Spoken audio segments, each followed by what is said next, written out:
Joining me now, Hugo Lowell, political investigations reporter for The Guardian. He's been covering the Navarro case. Thanks for joining us. Appreciate it. Any surprises in today's verdict?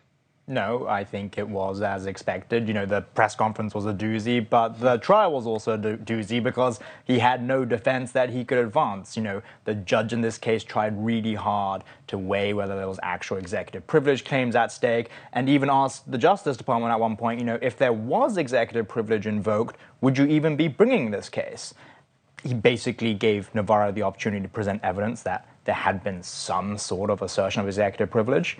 And when push came to shove, the only thing that Navarro had was his claim on the stand that, yes, Trump asserted executive privilege. And when the judge heard that, he basically said, look, that's not admissible at trial, so you can't use that as a defense. So what, in closing arguments, for example, were his lawyers arguing? I mean, they were arguing, I assume, there was a mistake, right? That he wasn't intending to violate the subpoena, but that it was an oversight, et cetera?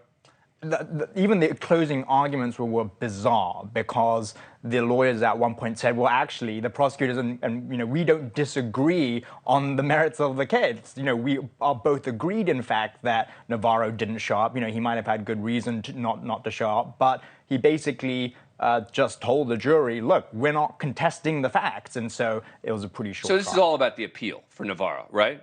Yeah, I think that's right. You know, like with Bannon, they realized they were going to lose in trial, and so they are setting us up. I mean, he didn't show up, and the people who were prosecuted were not the ones who showed up and were not particularly cooperative. The ones who got prosecuted were the ones who just didn't show, didn't respond, etc.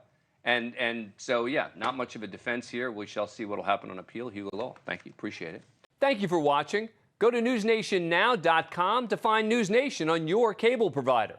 And don't forget to click the red subscribe button below to get more of NewsNation's fact-driven, unbiased coverage.